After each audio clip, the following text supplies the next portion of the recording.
Hi friends, welcome to my channel Swathi kitchen creation. నేను miss Swathi. Friends, నేను ఈరోజు morning ఎలాంటి హడావుడి లేకుండా చాలా ఈజీగా చేసుకునే బ్రేక్ఫాస్ట్ రెసిపీ అయితే న్యూ రెసిపీ ప్రిపేర్ చేస్తున్నాను ఫ్రెండ్స్.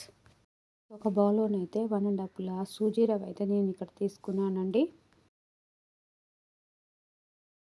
ఫ్రెండ్స్, హాఫ్ గ్లాస్ అయితే రైస్ ఫ్లోర్ అయితే యాడ్ చేసుకోవాలండి. పావు గ్లాస్ అయితే గోధుమ పిండి యాడ్ చేసుకోవాలండి. కొంచెం జీలకర్ర యాడ్ చేసుకోవాలి. హాఫ్ టేబుల్ స్పూన్ సాల్ట్ కూడా యాడ్ చేసుకొని వాటర్ యాడ్ చేసుకుంటూ బాగా కలుపుకోవాలి. కున్న తర్వాత 5 మినిట్స్ అయితే పక్కన పెట్టేసుకోవాలండి. ఇప్పుడైతే హాఫ్ కప్పు రైస్ తీసుకోవాలి. అలాగే మీడియం సైజ్ ఒక పొటాటో మీడియం సైజ్ పీసెస్ లాగా కట్ చేసుకొని మిక్సీ జార్లో యాడ్ చేసుకొని మెత్తని పేస్ట్ లాగా అయితే పట్టుకోవాలండి.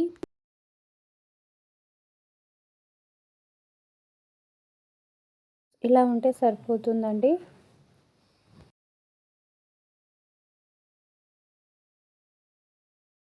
5 మినిట్స్ తర్వాత రవ్వ మిశ్రమంలో మనం మిక్సీ పట్టుకున్న రైస్ పొటాటో మిశ్రమాన్ని అందులో యాడ్ చేసుకొని ఒకసారి అయితే బాగా కలుపుకోవాలి.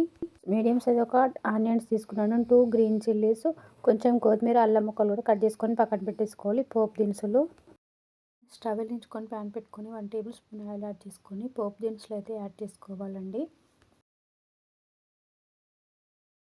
ఆనియన్స్, గ్రీన్ చిల్లీస్, అల్లం ముక్కలు, కొత్తిమీర కూడా యాడ్ చేసుకొని ఫ్రై చేసుకోవాలి.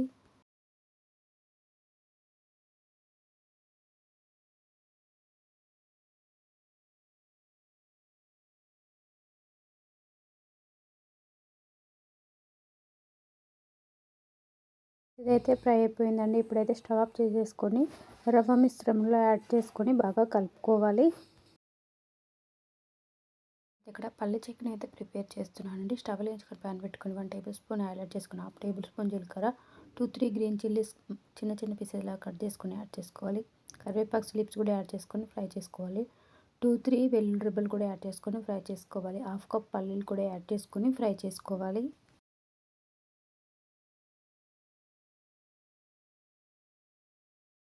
ఇందులో కొంచెం చింతపండు కూడా యాడ్ చేసుకొని ఫ్రై చేసుకోవాలి. ఫ్రై అయిపోయాయండి. స్టవ్ ఆఫ్ చేసేసుకోవాలి.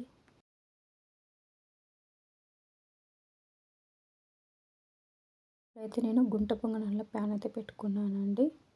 ప్యాన్ వేడైన తర్వాత ఆయిల్ అయితే యాడ్ చేసుకోవాలండి.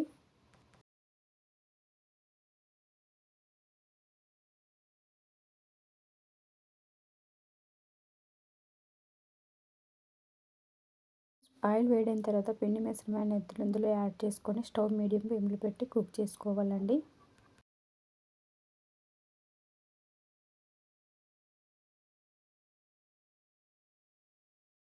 5 మినిట్స్ అయితే కుక్ చేసుకోవాలి. అయితే పల్లి చట్నీ కోసం అయితే ఫ్రై చేసుకున్న పల్లీలు మిక్సీ జార్లో యాడ్ చేసుకొని సాల్ట్ యాడ్ చేసుకొని మిక్సీ పట్టుకోవాలి. ఒకసారి పట్టుకున్న తర్వాత ఒకసారి బాగా కలుపుకొని వాటర్ యాడ్ చేసుకొని మెత్తని పేస్ట్ లాగా అయితే పట్టుకోవాలి. ఫ్రెండ్స్, గుంట పొంగనాలు ఫ్రై అయిపోయండి. ఇంకో సైడ్ కూడా తిప్పుకొని ఫ్రై చేసుకోవాలి. చట్నీ అయితే అయిపోయిందండి.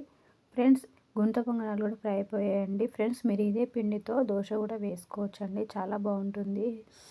మార్నింగ్ ఎలాంటి హడావుడి లేకుండా ఈజీగా జస్ట్ 5 మినిట్స్లో అయితే ఈ రెసిపీ ప్రిపేర్ చేసుకోవచ్చు. ఫ్రెండ్స్, ఎప్పుడూ చేసుకునే దోశ పిండితో రవ్వ మిశ్రమంతో కాకుండా కొంచెం డిఫరెంట్ అయ్యేలా రైస్ పొటాటోతో చేసుకున్నారంటే టేస్ట్ మాత్రం చాలా బాగుంటుంది. ఫ్రెండ్స్, మా వీడియోని లైక్ చేసి షేర్ చేయండి. మా ఛానల్ ఫస్ట్ టైం చూస్తే సబ్స్క్రైబ్ చేసుకొని సపోర్ట్ చేయండి ఫ్రెండ్స్.